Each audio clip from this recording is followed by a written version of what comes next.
Kamis 27 Juli 2023, Dewan Perwakilan Rakyat Daerah DPRD Kota Madiun menggelar rapat paripurna dengan agenda penyampaian nota keuangan Wali Kota Madiun tentang perubahan anggaran pendapatan dan belanja daerah APBD tahun anggaran 2023. Dibuka dan dipimpin oleh Ketua DPRD Kota Madiun Andi Raya, rapat paripurna kali ini dihadiri jajaran pimpinan dan anggota DPRD, Wali Kota Madiun, segenap Forkopimda dan OPD terkait. Seperti diketahui, dalam rapat sebelumnya ada perubahan pada rancangan kebijakan umum APBD dan prioritas plafon anggaran sementara atau KUAP PPAS, maka kini dilanjutkan dengan pembahasan perubahan APBD tahun anggaran 2023. Dari perubahan tersebut ada penambahan belanja daerah sekitar 11,9 miliar rupiah. Perubahan alokasi belanja daerah tersebut disebabkan oleh beberapa faktor. Di antaranya, potensi perubahan pendapatan daerah yang diproyeksikan naik, besaran sisa lebih pembayaran atau silpa APBD tahun anggaran 2022, dan keadaan yang mengharuskan dilakukan pergeseran anggaran antar unit organisasi, kegiatan, serta jenis belanja. Meski begitu, perubahan belanja daerah diprioritaskan untuk menyentuh program penguatan ketahanan ekonomi melalui peningkatan kontribusi sektor unggulan ekonomi kreatif dan digital, peningkatan pembangunan infrastruktur perkotaan berwawasan lingkungan yang terpadu dan berkelanjutan, peningkatan ketahanan sosial masyarakat, dan percepatan reformasi birokrasi. Hal tersebut seperti dijelaskan oleh Wali Kota Madiun Maidi saat ditemui awak media usai rapat paripurna. Adanya perubahan juga dipengaruhi program dalam APBD yang belum sempurna, kemudian disempurnakan oleh eksekutif pada perubahan APBD tahun anggaran 2023. Hasil kegiatan umpama ini, proyek itu plafonnya 10 miliar, dilelang hanya 9,5 kan saldo silpa. Silpa kita kumpulkan semua, mana yang sudah direncanakan di APBD 2003 tetapi ada yang kurang sempurna itu untuk menyempurnakan.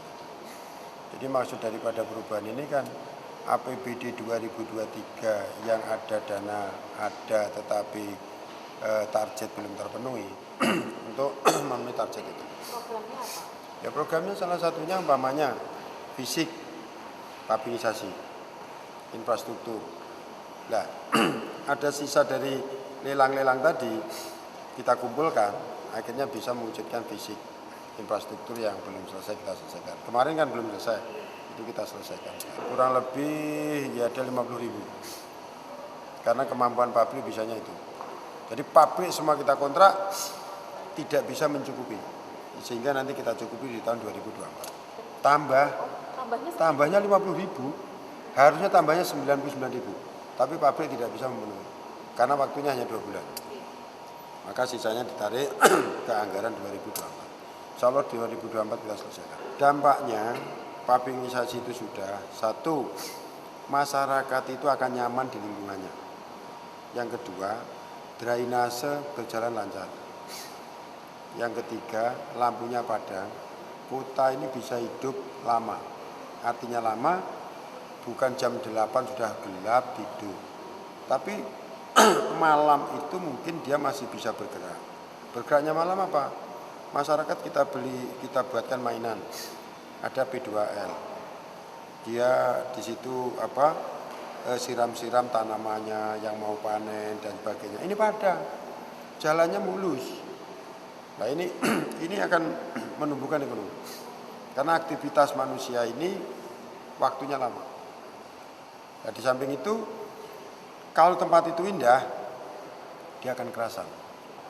Ya, sektor kesehatan sudah ada juknis di sana. Jadi ada juknis yang sifatnya itu harus dijalankan kesehatan. Jadi uang itu dari sana sudah naik rencana programnya Pak. Sudah ada menunya. Menunya untuk ini, termasuk stunting, ada semua. Jadi pemerintah daerah hanya menjalankan dan hanya untuk mengesahkan. Kesehatan itu preminya saja kan kita ada hampir 40 miliar Pak. 1 tahun 40 miliar Pak. Tapi dibayar nek iso digunakan. Artinya sehat. Sehingga saya menghendaki pelayanan rumah sakit itu bagus, tapi pendapatan turun. Lucu kan?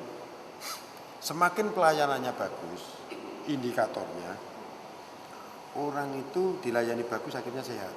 Kalau sehat tidak sering ke rumah sakit, pendapatannya pasti turun. Tapi ini pendapatannya naik terus, itu jangan rumah sakit. Pendapatan naik terus itu pajak, retribusi, perhotelan, restoran, ini naik silakan. Tapi kalau rumah sakit tidak boleh naik. Rumah sakit pendapatan harus semakin turun karena pelayanannya bagus, wong loro sehat, tidak sering ke rumah sakit. Itu program utama.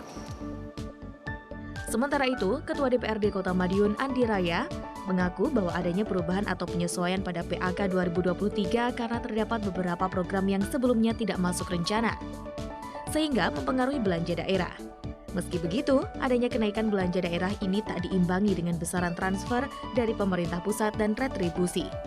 Namun, legislatif tetap berupaya memaksimalkan program eksekutif dengan kemampuan anggaran yang ada. Dari perubahan, khususnya di perubahan anggaran ini, karena kita melihat belum terencananya beberapa hal kemarin, kita lakukan penyesuaian di perubahan ini.